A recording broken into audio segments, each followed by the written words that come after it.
ഏവർക്കും ലിബർട്ടിയം ടിവിയിലേക്ക് സസന്തോഷം സ്വാഗതം. ഇന്ന് നമ്മളോട് കൂടെ ചാനൽ ചർച്ചയിൽ പങ്കെടുക്കുന്ന രണ്ട് വിശിഷ്ട അതിഥികൾ, അവർ രണ്ടുപേരും വളരെ പ്രധാനപ്പെട്ട അതിഥികൾ തന്നെയാണ്. അമേരിക്കയിൽ ഉള്ള നമ്മുടെ എക്ലിസ്യ യുണൈറ്റഡ് ഇന്റർനാഷണലിന്റെ പ്രസിഡന്റ് ആയിരിക്കുന്ന പ്രിയപ്പെട്ട വിമൽ ജോൺസ. അദ്ദേഹം വളരെ സാമൂഹ്യ സാംസ്കാരിക രംഗത്തൊക്കെ പ്രവർത്തിക്കുകയും അനേകർക്ക് ആത്മീയ വെളിച്ചം കൊടുക്കുവാനും ഇരുട്ടിന്റെ വഴിയിൽ നിന്ന് വെളിച്ചത്തിന്റെ വഴിയിലേക്ക് നയിക്കുവാനും തക്കവണ്ണം പ്രവർത്തിച്ചുകൊണ്ടിരിക്കുന്ന ഒരു മാന്യ വ്യക്തിയാണ്.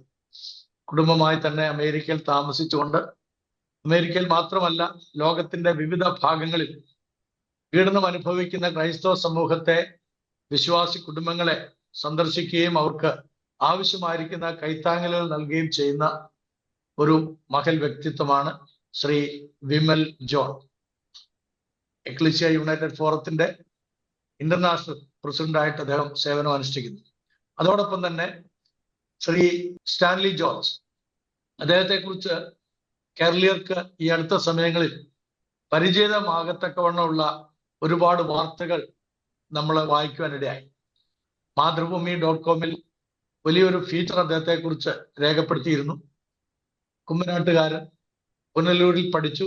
തിരുവല്ല ഭാഗങ്ങളിലും അദ്ദേഹത്തിന്റെ വിദ്യാഭ്യാസത്തിന് ശേഷം അമേരിക്കയിലേക്ക് പോവുകയും അവിടെയുള്ള അമേരിക്കയിൽ ജോലിയുള്ള ഒരു കുടുംബമായി അദ്ദേഹം അവിടെ താമസിക്കുകയും ചെയ്തുകൊണ്ടിരിക്കുന്നു. പ്രത്യേകിച്ച് ഡൊണാൾഡ് ട്രംപുമായി ഒരു അടുത്ത ബന്ധം പുലർത്തുവാനുള്ള ഭാഗ്യം അദ്ദേഹത്തിന് ലഭിച്ചു എന്നുള്ളത് പത്രക്കാരെല്ലാവരും വളരെ കൃത്യമായിട്ട് രേഖപ്പെടുത്തിയിട്ടുണ്ട്. ഇന്നത്തെ ദീപിക പത്രത്തിലും അദ്ദേഹത്തെക്കുറിച്ച് വലിയൊരു ഫീച്ചർ രേഖപ്പെടുത്തിയിട്ടുണ്ട്. വായിക്കാത്ത ആളുകളൊക്കെ അത് വായിക്കുന്നത് ഏറ്റവും ഉചിതമായിരിക്കും. ശ്രീ സ്റ്റാൻലി ജോർജ്, അദ്ദേഹം ട്രംപിന്റെ വിജയത്തിന് വേണ്ടി അഹോരാത്രം അധ്വാനിച്ച, റിപ്പബ്ലിക് അതിന്റെ ഒരു ചുമതല വഹിച്ച വ്യക്തിയും കൂടിയാണ്. റിപ്പബ്ലിക് പാർട്ടിക്ക് വേണ്ടി പ്രചരണം നടത്തുകയും പ്രത്യേകിച്ച് ഇൻഡോ അമേരിക്കൻസിന്റെ ഇടയിലും സ്പാനിഷ് സ്പീക്കിംഗ് കമ്മ്യൂണിറ്റിയുടെ ഇടയിലും ഒക്കെ, അതേപോലെ ബ്ലാക്സിന്റെ ഇടയിലും വളരെ സ്വാധീനം ചെലുത്തുവാൻ തക്കൊണ്ട് അദ്ദേഹത്തിന് സാധിച്ചു എന്നുള്ളത് വളരെ നമ്മളെ സംബന്ധിച്ച് അനുഗ്രഹമായുള്ള കാര്യമാണ്. അദ്ദേഹം എക്ലിസ്യ യുണൈറ്റഡ് ഇന്റർനാഷണലിന്റെ ഒരു ഭാരവാഹിത്വം വഹിക്കുന്ന മാന്യദേഹം കൂടിയാണ്.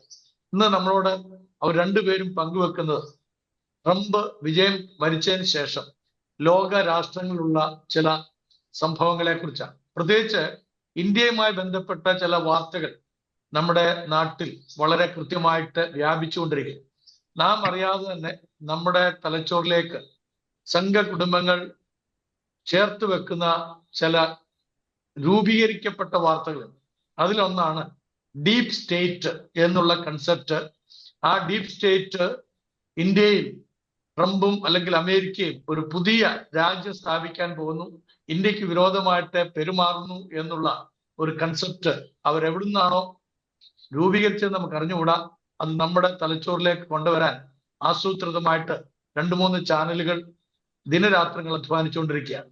ABC എന്ന് പറയുന്ന ഒരു ചാനൽ, അതോടൊപ്പം തന്നെ തത്വമസി, ഈ 2 ചാനലുകളും വളരെ കൃത്യമായിട്ട് ഡീപ് സ്റ്റേറ്റിനെ കുറിച്ച്, അത് ക്രൈസ്തവരുടെ ഒരു പുതിയ ഭരണ രീതിയാണെന്നും അവര് പുതുതായിട്ടൊരു രാജ്യം സ്ഥാപിക്കാൻ പോവുകയാണെന്നും ഒക്കെ ഒരു ഭീതി ഉളവാക്കുന്ന തരത്തിൽ നമ്മുടെ മധ്യത്തിൽ പ്രചരിപ്പിച്ചുകൊണ്ടിരിക്കുകയാണ്. അപ്പൊ ഈ കാര്യങ്ങളെ കുറിച്ച് നമ്മൾ കൃത്യത വരുത്തേണ്ടത് അനിവാര്യമാണ്. അത് സംസാരിക്കാൻ ഏറ്റവും അർഹരായിട്ടുള്ള 2 പേരാണ് ഇന്ന് നമ്മളുടെ കൂടെ ഉള്ളത്. മാത്രമല്ല, ലോകത്തിന്റെ ഗതികൾ തന്നെ നിയന്ത്രിക്കുന്ന ഒരു തെരഞ്ഞെടുപ്പായിരുന്നല്ലോ പ്രിയപ്പെട്ട ഡൊണാൾഡ് ട്രംപിന്റെ വിജയം. അദ്ദേഹത്തിന്റെ വിജയത്തോടുകൂടെ ലോകരാഷ്ട്രങ്ങളിലെ പ്രധാനപ്പെട്ട 2 യുദ്ധങ്ങൾ അതെങ്ങനെ അവസാനിപ്പിക്കാൻ കഴിയും, ഏത് വിധത്തിലായിരിക്കും അതിന്റെ ഗതി, എങ്ങനെയായിരിക്കും ഇസ്ലാമിസ്റ്റുകൾ അവരുടെ പ്രൊപ്പഗൻഡകൾ അവസാനിപ്പിക്കാൻ പോകുന്നത്, ഈ കാര്യങ്ങളെ കുറിച്ചും നമുക്ക് ചർച്ച ചെയ്യണം. 2 പേരെയും ഈ ചാനൽ ചർച്ചയിലേക്ക് സസന്തോഷം സ്വാഗതം ചെയ്യുകയാണ്. ഓക്കെ, നമുക്ക് പ്രിയപ്പെട്ട വിമലിൽ നിന്ന് ആരംഭിക്കാം. ശ്രീ വിമൽ, ട്രംപിന്റെ വിജയം എക്ലിസ്യ യുണൈറ്റഡ് ഇന്റർനാഷണലെ സംബന്ധിച്ച് വലിയ ഒരു ആഹ്ലാദകരമായ കാര്യം തന്നെയാണ്. അതിന്റെ പ്രചരണത്തിന്റെ ആരംഭ സമയം മുതൽ തന്നെ നിങ്ങളെല്ലാവരും പ്രിയപ്പെട്ട ട്രംപ് വിജയിക്കണമെന്ന് ആഗ്രഹിക്കുകയും ആ രീതിയിലുള്ള പ്രാർത്ഥനകളും മറ്റും നടത്തുകയും ചെയ്തിരുന്നു. എക്ലിസ്യ യുണൈറ്റഡ് ഇന്റർനാഷണലിന്റെ ഭാരവാഹിയായിരിക്കുന്ന പ്രിയപ്പെട്ട ആരോനും അതിനകത്ത് മത്സരിക്കുകയുണ്ടായ ബഷീർ ആരോൺ അതിൽ മത്സരിക്കുകയുണ്ടായി എന്നുള്ളതൊക്കെ നമ്മൾ കഴിഞ്ഞ പ്രാവശ്യത്തെ ഡിസ്കഷനിൽ കൊണ്ടുവന്നതാണ്. അപ്പൊ ഈ ട്രംപ് വിജയിച്ചതിന് ശേഷം ഓൾ ഓഫ് എ സഡൻ എന്താണ് ലോക ക്രമങ്ങളിൽ വന്നിരിക്കുന്ന ഒരു ഇമ്പാക്ട്, അതിനെക്കുറിച്ച് ഒന്ന് ചെറുതായിട്ട് പറയാം. തീർച്ചയായും അച്ഛാ. ട്രംപിന്റെ അഭൂതപൂർവമായ ഈ ഒരു ജനവിധിക്ക് പിന്തുണ ലഭിച്ച ഈ ഒരു ജനവിധിക്ക് ശേഷം വളരെ പെട്ടെന്ന് തന്നെ, അതായത് ഒരു ട്രാൻസിഷൻ പീരീഡ് എന്നാണ് അമേരിക്കയിലെ ഭരണ കൈമാറ്റം നടക്കുന്നത് വരെ ഉള്ള കാലഘട്ടത്തിൽ നമ്മൾ ആ ട്രാൻസിഷൻ പീരീഡ് എന്ന് പറയുന്നത്. ആ ട്രാൻസിഷൻ പീരീഡിൽ തന്നെ ഡൊണാൾഡ് ട്രംപും അദ്ദേഹത്തിന്റെ ആ ടീമും വിവിധ ലോക നേതാക്കളുമായി ബന്ധപ്പെടുകയും ചർച്ചകൾക്ക് തുടക്കമിടുകയും ചെയ്തു എന്നാണ് മാധ്യമങ്ങൾ വഴി മനസ്സിലാക്കുവാൻ സാധിക്കുന്നത്. ഇത് വളരെ നമുക്ക് പ്രതീക്ഷ നൽകുന്ന സംഗതി തന്നെയാണ്. കാരണം അത് അത്രയും അദ്ദേഹത്തിനുള്ള അമേരിക്കൻ പൊളിറ്റിക്സിലും രാജ്യാന്തര പൊളിറ്റിക്സിലും അദ്ദേഹത്തിനുള്ള താല്പര്യവും ഇടപെടാനുള്ള നിശ്ചയദാർഢ്യത്തെയുമാണ് ഇത് സൂചിപ്പിക്കുന്നതെന്നാണ് ഞാൻ വിശ്വസിക്കുന്നത്. ഇന്ന് കേട്ട വാർത്ത, ഇറാനിയൻ അംബാസിഡറുമായി അദ്ദേഹത്തിന്റെ ട്രാൻസിഷൻ ടീമിലെ ഈലോൺ മസ്ക്, നമുക്കറിയാവുന്ന പോലെ ടെസ്ലയുടെയും ഒക്കെ ഓണറായിരിക്കും ഈലോൺ മസ്ക് ഇറാനിയൻ അംബാസിഡറുമായി ഒരു ചർച്ച ആരംഭിച്ചു എന്ന് കേൾക്കുന്നു. അതുപോലെ തന്നെ കഴിഞ്ഞ ആഴ്ചയിൽ യുക്രൈൻ പ്രസിഡന്റുമായിട്ട് അനൗദ്യോഗികമായിട്ടുള്ള സംഭാഷണങ്ങൾ ആരംഭിച്ച് കഴിഞ്ഞിരിക്കുന്നു എന്ന് കേൾക്കുന്നു. ഇതൊക്കെ വളരെ നമുക്ക് പ്രതീക്ഷ നൽകുന്ന കാര്യങ്ങളാണ്.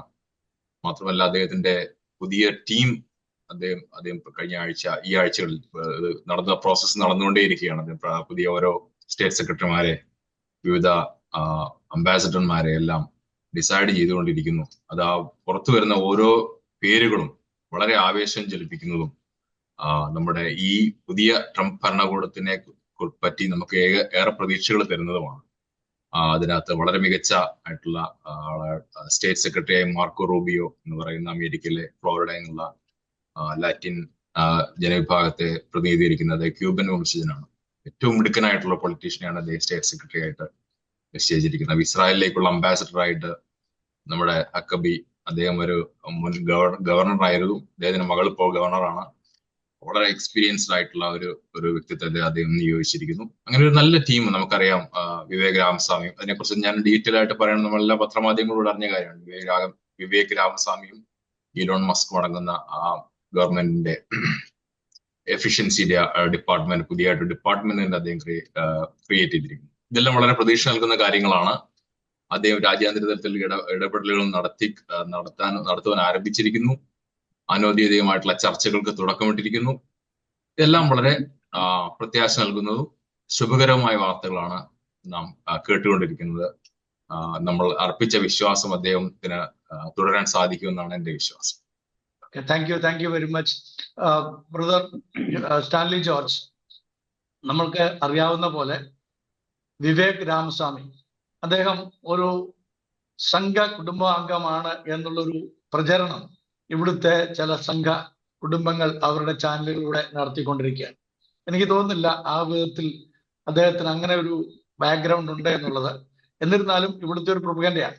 അപ്പൊ അദ്ദേഹം നടത്തുന്നതായ നീക്കങ്ങൾ, അദ്ദേഹത്തോടൊപ്പം തന്നെ ഇലാൻ മാസ്ക് ലോകത്തിൽ തന്നെ ഏറ്റവും അധികം ആദരിക്കപ്പെടുന്ന ഒരു വ്യക്തിയായിട്ടാണ് അദ്ദേഹത്തെ ഈ അടുത്ത സമയത്ത് ആളുകൾ വിശേഷിപ്പിച്ചുകൊണ്ടിരിക്കുന്നത്. മാത്രമല്ല അദ്ദേഹത്തിന്റെ ക്രൈസ്തവ വിശ്വാസ പ്രഖ്യാപനം അതൊരു പക്ഷെങ്കില് നിരീശ്വരവാദ കുടുംബങ്ങൾക്കൊക്കെ ഏറ്റവും വലിയൊരു കനത്ത തിരിച്ചടിയും കൂടിയാണ്.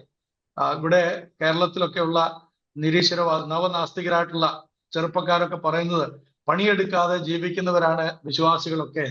അപ്പൊ അതിന് വിഘാതമായി ലോകത്തിൽ തന്നെ ഏറ്റവും വലിയ സമ്പന്നൻ, ലോകത്തിൽ തന്നെ ഏറ്റവും കൂടുതൽ കാര്യങ്ങൾ ചെയ്തുകൊണ്ടിരിക്കുന്ന വ്യക്തി എന്നുള്ള നിലയിൽ ഇലാൻ മാസ്ക് ഒരു ക്രിസ്ത്യ വിശ്വാസി എന്നുള്ള നിലയിൽ അദ്ദേഹത്തിന് ഒരുപാട് കാര്യങ്ങൾ ഇനി നമ്മുടെ ലോകാന്തര തലത്തിൽ തന്നെ ചെയ്യുവാനായിട്ടുണ്ടല്ലോ. അപ്പം അവരെല്ലാം കൂടെ ചേർന്ന് ഇസ്രായേൽ യുദ്ധത്തെ പരിസമാപ്തിയിലേക്ക് കൊണ്ടെത്തിക്കും എന്ന് നമുക്ക് വിശ്വസിക്കുന്നതോടൊപ്പം തന്നെ എങ്ങനെയായിരിക്കും മറ്റുള്ള ഇസ്ലാമിക രാജ്യങ്ങളുമായി അവര് യോജിച്ചു പോവുക, ഏത് തരത്തിലായിരിക്കും ഇലാൻ മാസ്കും അതേപോലെ തന്നെ വിവേക് രാമസ്വാമിയും അവരുടെ ആ കൂട്ടുകെട്ട് അമേരിക്കയ്ക്ക് ഗുണകരമായി തീരുക, നമ്മുടെ ഇന്ത്യക്ക് ഗുണകരമായി തീരുക? താങ്ക് യു അച്ഛൻ. വളരെ സന്തോഷം ഈ ചർച്ചയിൽ പങ്കെടുക്കാൻ കഴിഞ്ഞതിൽ. വീണ്ടും അമേരിക്ക വളരെയധികം പ്രതീക്ഷയോടെ നോക്കിക്കാണുന്ന ഒരു ടീമാണ് ഇപ്പോഴത്തെ ട്രംപിന്റെ പുതിയ ക്യാബിനറ്റ്.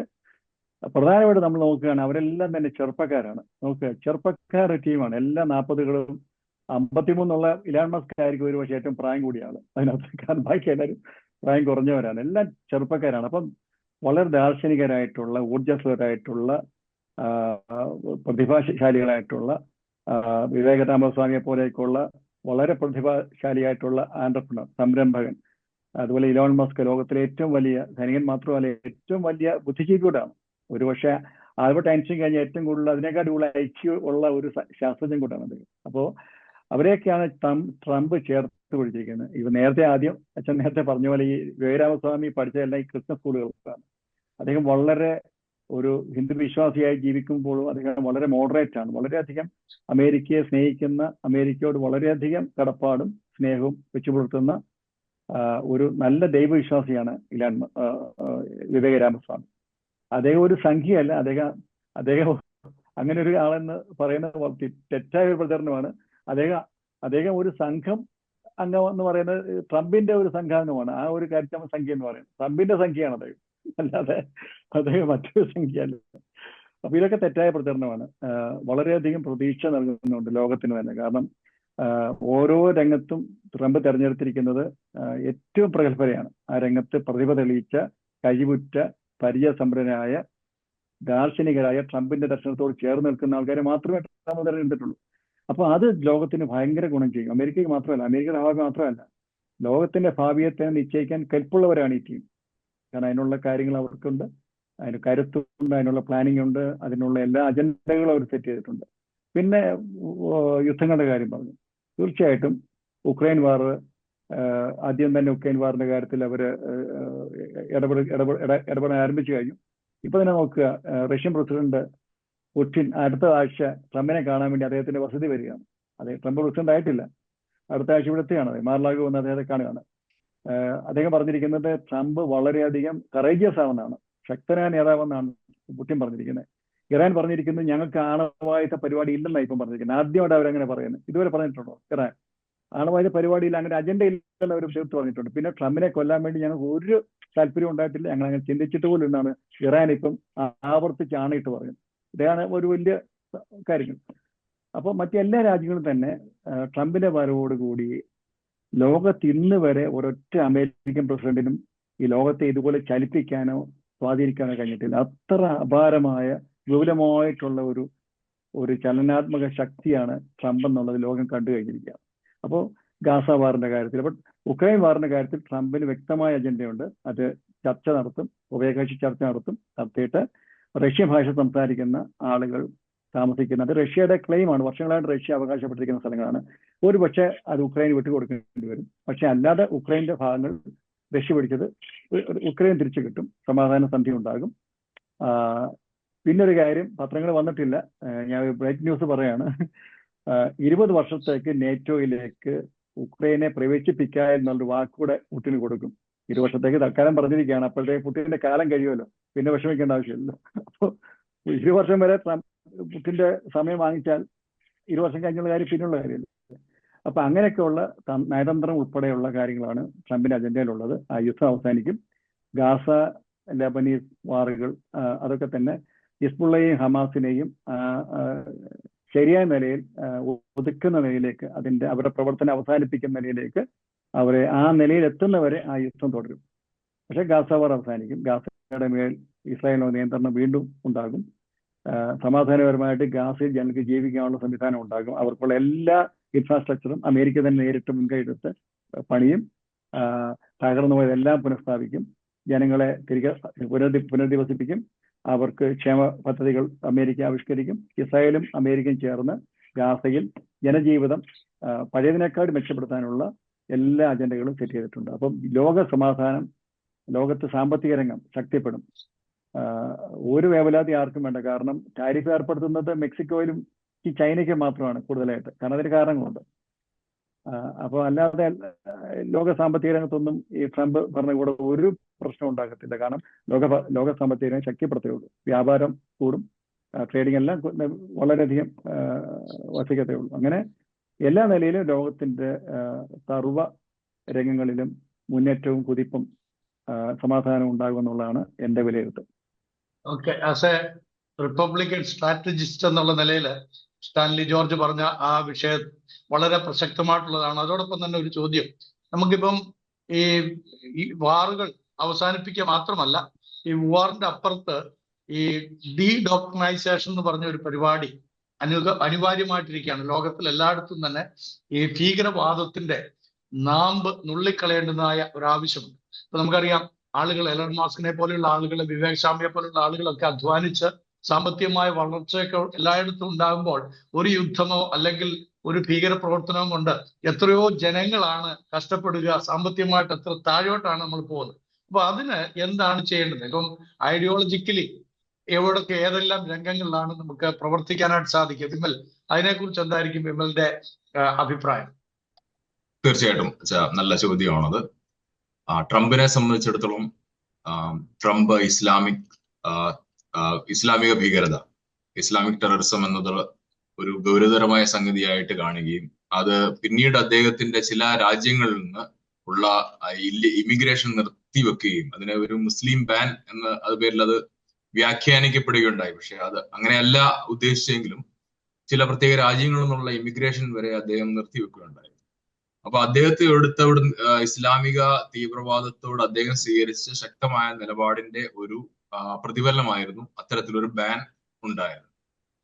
അപ്പോ അതിന്റെ അർത്ഥം തന്നെ നമുക്ക് മനസ്സിലാക്കാവുന്നത് ട്രംപിന് ഇക്കാര്യത്തിൽ ഇസ്ലാമിക തീവ്രവാദം സംബന്ധിച്ച് ശക്തമായൊരു നിലപാടുണ്ടെന്നും അദ്ദേഹം ആ ശക്തമായ നിലപാട് അതിന്റെ തുടർച്ചയായിരിക്കും ഇനിയും സംഭവിക്കാൻ പോകുന്നതെന്നുമാണ് ഞാൻ ഇതിൽ നിന്നും അനുമാനിക്കുന്നത്. ഇതിനകത്ത് രണ്ട് കാര്യങ്ങളാണ് പ്രധാനമായിട്ടും. ഇസ്ലാമിക ഭീകരവാദത്തിന്റെ ഇന്ന് ലോകത്ത് വെളിപ്പെട്ടിരിക്കുന്ന രണ്ട് പോർമുഖങ്ങള്, ഒന്ന് നമുക്കറിയാവുന്നതുപോലെ ഹമാസും രണ്ടാമത്തത് ഹിസ്ബുള്ളയുമാണ്. ഇത് രണ്ടും ഇറാന്റെ പിന്തുണയോടുകൂടി രൂപീകരിക്കപ്പെട്ട സായുധ സംഘങ്ങളാണെന്നും നമുക്ക് വ്യക്തമായിട്ടുള്ള കാര്യങ്ങളാണ്. അപ്പോൾ ഇറാന്റെ വിഷയത്തിൽ ട്രംപ് സ്വീകരിക്കുന്ന നിലപാടും ഭരണകൂടം സ്വീകരിക്കുന്ന നിലപാട് ഇക്കാര്യത്തിൽ വളരെ പ്രധാനപ്പെട്ടതാണ് ഞാൻ വിശ്വസിക്കുന്നു. ഇപ്പൊ ഇറാന് മേൽ നിരവധി സാങ്ഷനുകൾ ഏർപ്പെടുത്തുകയും അതിന്റെ ഫലമായി ഇറാന് ആണവായുധങ്ങൾ വികസിപ്പിക്കാനോ അത്തരത്തിൽ പുതിയ ആയുധങ്ങൾ വാങ്ങിക്കൂട്ടാനോ അതിന്റെ പാർട്സുകളോ അവരുടെ വിമാനങ്ങളടക്കമുള്ള നവീകരിക്കാനോ ഒന്നും സാധിക്കാതെ വന്നു. ഇത് അവരുടെ പ്രകടനശേഷിയെ കാര്യമായിട്ട് തന്നെ ബാധിക്കപ്പെട്ടു. എന്നാൽ ഡെമോക്രാറ്റിക് ഭരണകൂടം നിലവിൽ വന്ന സമയത്ത് ഇറാനുമായി സന്ധി ഉണ്ടാക്കുകയും ഈ സാങ്ഷനുകളിൽ അയവുകൾ ഏർപ്പെടുത്തുകയും പരോക്ഷമായി ഇസ്ലാമിക തീവ്രവാദത്തെ സപ്പോർട്ട് ചെയ്യുന്ന ഒരു രാജ്യമെന്ന് അറിഞ്ഞുകൊണ്ട് തന്നെ അവർക്ക് അനുകൂല നിലപാടുകളാണ് ഡെമോക്രാറ്റിക് ഭരണകൂടങ്ങൾ കാലാകാലങ്ങളിൽ സ്വീകരിച്ചു വന്നത്. അപ്പൊ ആ നിലപാടുകളിൽ ഒരു മാറ്റം ഉണ്ടാകുകയും ഇറാനുമേൽ വീണ്ടും ശക്തമായ ഒരു ഭാഷയിൽ ഇറാനുമായി ഇടപെടാൻ ട്രംപ് തയ്യാറാവുകയും അതിന്റെ ഒരു പ്രതിഫലനം ഇറാൻ ബാക്കപ്പ് ചെയ്യുന്ന ഇന്ന് ഹമാസിന്റെയും ഹിസ്ബുള്ളയുടെയും രണ്ട് രാജ്യങ്ങളും തകർന്നു പോയിരിക്കുകയാണ്. ഗാസയിൽ വലിയ തകർച്ച, നേരത്തെ ബ്രദർ സ്റ്റാൻലി സൂചിപ്പിച്ച ഒരു വലിയ തകർച്ചയിലൂടെ ഗാസ കടന്നു പോയിക്കൊണ്ടിരിക്കുന്നത്. ലെബനൻ അങ്ങേയറ്റം തകർന്നിരിക്കുന്നു. ഈ പ്രശ്നങ്ങൾക്ക് പരിഹാരം അവിടുത്തെ മാനുഷികമായിട്ടുള്ള ഈ പ്രശ്നത്തിൽ ആളുകൾ സഫർ ചെയ്യുന്നത്, ഏത് മതത്തിന്റെ പെട്ടവരാണെങ്കിൽ അത് സഫർ ചെയ്യുന്നത് മനുഷ്യത്വപരമായ കാഴ്ചപ്പാടിൽ അത് ഒട്ടും നല്ല കാര്യമല്ല. അത് യുദ്ധം അവസാനിക്കണം. അതേസമയം തന്നെ ഇസ്ലാമിക തീവ്രവാദം പോർമുഖം തുറന്നിട്ടുള്ള ഈ പോർമുഖങ്ങളുടെ ഈ യുദ്ധങ്ങൾ അവസാനിക്കുകയും അതിലൊരിക്കലും തിരിച്ചു വരാൻ കഴിയാത്ത രീതിയിൽ ഇറാനെ വരുതിയിൽ നിർത്തി ഇറാൻ ബാക്കപ്പ് ചെയ്യുന്ന ഈ ഭീകര സംഘടനകൾ നിയന്ത്രിക്കുവാനും സാധിക്കുമെന്നാണ് ട്രംപിന് സാധിക്കും. അതുപോലെ മറ്റേ ലോകത്തെമ്പാടും ഐസിസിനെ വളരെ ശക്തമായി അടിച്ചമർത്തിയത് ട്രംപിന്റെ ഭരണകാലത്താണ്. ഇറാഖിൽ അവരെ നാമാവശേഷമാക്കിയത് ട്രംപ് ഭരണം. പക്ഷെ ട്രംപ് ഈ ഇസ്ലാമിക തീവ്രവാദത്തിനെതിരെ ശക്തമായ നിലപാടിന്റെ ഉദാഹരണമാണ്, അയവില്ലാത്ത സമീപനത്തിന്റെ ഉദാഹരണമാണ്. അപ്പൊ ഇതിന്റെ പ്രതിഫലനം ലോകമെമ്പാടും ഉണ്ടാകും. അദ്ദേഹം ഈ നിലപാട് തുടരുമെന്ന് ആണ് ഞാൻ പ്രത്യാശിക്കുന്നത്. Okay, thank you very much. Stanley George, as a strategist, Republican പാർട്ടിയുടെ സ്ട്രാറ്റജിസ്റ്റ് എന്നുള്ള നിലയിൽ ഒരു കാര്യം കൂടി ചോദിക്കട്ടെ. ഇപ്പൊ നമുക്ക് സൗദി അറേബ്യ ഇസ്ലാമിന്റെ കേന്ദ്രസ്ഥാനമാണല്ലോ. സൗദി അറേബ്യയിലെ അവിടുത്തെ രാജകുമാരൻ വളരെയധികം ഇപ്പൊ ഒരു മോഡറേറ്റർ ആയിട്ട് മാറിയിരിക്കുകയാണ്. അദ്ദേഹത്തിന്റെ ജീവിത ശൈലികളെ, അദ്ദേഹം അവിടെ പ്രഖ്യാപിക്കുന്ന സ്വാതന്ത്ര്യം, അതൊക്കെ ഒത്തിരി ശ്ലാഘനീയമായിട്ടുള്ള കാര്യമാണ്. അപ്പൊ അതോടൊപ്പം തന്നെ ഈ ഭീകരവാദത്തിന് യോജ്യമായിട്ടുള്ള ചില ആയത്തുകളാണ് ഖുറാനികമായിട്ട് ആളുകളെ ഇപ്പോഴും ഭീകരവാദത്തിലേക്ക് നയിക്കുന്നതെന്നുള്ളത് ലോകത്തിലെ എല്ലാ ചിന്തകന്മാരും പറഞ്ഞുകൊണ്ടിരിക്കുകയാണ്. ഏറ്റവും നന്നായിട്ട് സാമൂഹ്യ നിരീക്ഷണം നടത്തുന്ന ആളുകളൊക്കെ പറയുന്നത് ഏകദേശം 100 ചില്ലുവാനം ആയത്തുകളാണ്.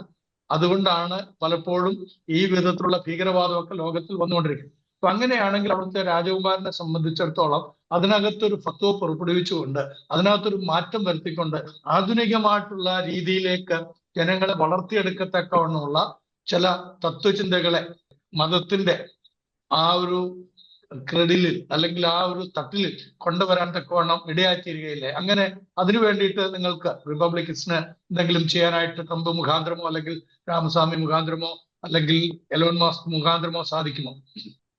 അമേരിക്കൻ ഭരണകൂടത്തിന് അതിന്റെ ഒരു പ്രേരണ കൊടുക്കാനേ കഴിയത്തുള്ളൂ. കാരണം ഇതൊരു മതപരമായ അല്ലെങ്കിൽ വളരെയധികം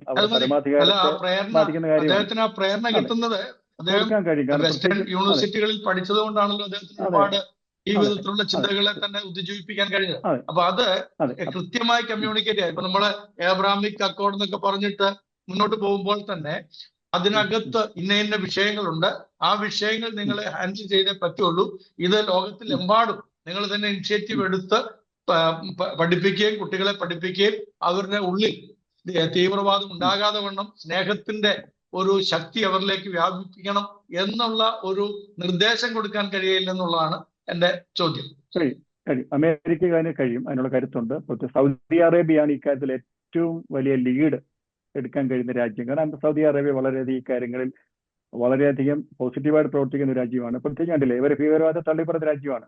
ഹമാസിനെയോ താലിബാനെയോ അക്വയെയോ ഒന്നും തന്നെ ഇതുവരെ അംഗീകരിക്കാത്ത രാജ്യം കൂടാണ് സൗദി അറേബ്യ. അവർക്ക് ആർക്കും അവിടെ താമസിക്കാൻ കഴിയത്തില്ല. എന്നാൽ മറ്റ് ഇസ്ലാമിക് രാജ്യങ്ങളൊക്കെ ഇവർക്ക് അഭയം കൊടുക്കുന്നു, അതിനെ പ്രോത്സാഹിപ്പിക്കുന്നു. ഇപ്പൊ ഖത്തർ തന്നെ മനമാറ്റം ഉണ്ടായി. ഖത്തർ തന്നെ ഇപ്പൊ അവരെ തള്ളിപ്പറഞ്ഞു. ഹമാസിന്റെ ഒരു പരിപാടി ഇനി പറ്റില്ല എന്ന് ട്രംപ് വന്ന ഉടനെ തന്നെ ഖത്തർ തള്ളിപ്പറഞ്ഞു. അല്ലെ ഖത്തറിന്റെ കാര്യം പോക്കാണ്, ഖത്തറിന്റെ ഭാവി തന്നെ ബാധിക്കുന്ന കാര്യമാണ്. അപ്പോൾ രാജ്യങ്ങളൊക്കെ തന്നെ ട്രംപിന്റെ വരവോടുകൂടി തന്നെ ഇത്തരം ഭീകരവാദങ്ങളെ പ്രോത്സാഹിപ്പിക്കുന്ന പല രാജ്യങ്ങളും അവരുടെ നയം മാറ്റിയിട്ടുണ്ട്, അവരുടെ തത്വങ്ങൾ മാറ്റിയാണ്. അപ്പൊ അതൊക്കെ തന്നെ വലിയ ഒരു പോസിറ്റീവായിട്ടുള്ള ചേഞ്ച് ഇക്കാര്യങ്ങൾക്ക് വരുത്തും. അപ്പൊ ഇസ്ലാമിക ഭീകരവാദം ആയിക്കൊള്ള ഏത് ഭീകരവാദം ആയിക്കൊള്ളട്ടെ, മനുഷ്യജീവിതത്തിന്റെ സ്വത്തിനും ജീവനും ഭീഷണിയാകുന്ന എല്ലാം തന്നെ ഭീകരവാദമാണ്. അത് എവിടെയായാലും എന്തായാലും അതിനെയൊക്കെ ട്രംപ് ഭരണകൂടം നേരിടും. ജനങ്ങൾക്ക് വേണ്ടി ട്രംപ് ഭരണകൂടം പ്രവർത്തിക്കും. തീർച്ചയായിട്ടും ഇത്തരം ഭീകരപ്രവർത്തനങ്ങളെ മത പുരോഹിതന്മാരുമായി അല്ലെങ്കിൽ മത രാജ്യങ്ങളുമായി പ്രവർത്തിക്കാൻ ഈ ഇലോൺ മസ്കിനെ പോലെയുള്ള വിവേക് രാമസ്വാമിയെ പോലെയുള്ള മാർക്ക് റൂബിയെ പോലെയുള്ള വലിയ പ്രതിഭാശാലികളായ നയതന്ത്രന്മാർ കഴിയുമെന്നാണ് എന്റെ വിശ്വാസം. അതവർ ചെയ്യും. Okay, thank you very much. എനിക്ക് തോന്നുന്നത് നമ്മുടെ ഈ ഡിസ്കഷൻ ഈ ഒരു ചാപ്റ്റർ ഇവിടെ നിർത്തിയിട്ട് നമുക്ക് അടുത്ത എപ്പിസോഡിലേക്ക് പിന്നീട് ഒരു സമയത്തേക്ക് വരാം. വളരെ പ്രസക്തമായ ചില കാര്യങ്ങളാണ്. പ്രത്യേകിച്ച് നമുക്ക് അറിയേണ്ടുന്നത് ലോകത്തിന്റെ സമാധാനം എന്നുള്ളത് നമ്മളെ ദൈവം ഏൽപ്പിച്ചിരിക്കുന്നതാണെന്നുള്ളത് ഞാൻ വിശ്വസിക്കുകയാണ്. കാരണം നിങ്ങൾ ലോകത്തിന്റെ വെളിച്ചമാണെന്നും ഭൂമിയുടെ ഉപ്പാണെന്നും കർത്താവ് നമ്മളോട് പറഞ്ഞ സ്ഥിതിക്ക് നമുക്ക് ചെയ്യാൻ കഴിയുന്ന, ഇരുട്ടിൽ വെളിച്ചം പാർത്തുവാൻ കഴിയുന്ന വലിയ ഉത്തരവാദിത്തങ്ങളുണ്ട്. അപ്പോൾ ആ ഉത്തരവാദിത്വത്തിൽ ഇരിക്കുന്ന രണ്ടുപേരാണ് നിങ്ങൾ രണ്ടുപേരും. അതുകൊണ്ട് തന്നെ ട്രംപിനോടും അല്ലെങ്കിൽ ട്രംപിന്റെ പാർട്ടിയോടും ഏറ്റവും അറ്റാച്ച്മെന്റ് ഉള്ള പ്രിയപ്പെട്ട സ്റ്റാൻലി ജോർജ്, അതോടൊപ്പം തന്നെ എക്ലിഷ്യ യുണൈറ്റഡ് ഫോറത്തിന്റെ സാരഥ്യം വഹിക്കുന്ന പ്രിയപ്പെട്ട വിമൽ ജോൺ, നിങ്ങൾ രണ്ടുപേർക്കും വരും ദിവസങ്ങളിലും നമ്മുടെ എല്ലാ ചാനലുകളിലും ഈ കാര്യങ്ങളെ കുറിച്ചുള്ള നല്ലൊരു പ്രൊപ്പഗേഷൻ കൊടുക്കാൻ സാധിക്കട്ടെ. ലിബർട്ടി MTV ഈ കാര്യത്തെക്കുറിച്ച് കൂടുതൽ ചോദ്യങ്ങളുമായി നിങ്ങളുടെ ഉത്തരങ്ങളുമായിട്ട് വീണ്ടും ജനങ്ങളെ അഭിമുഖീകരിക്കുന്നതായിരിക്കും. അതുവരെ എല്ലാവർക്കും നന്ദി, നമസ്കാരം.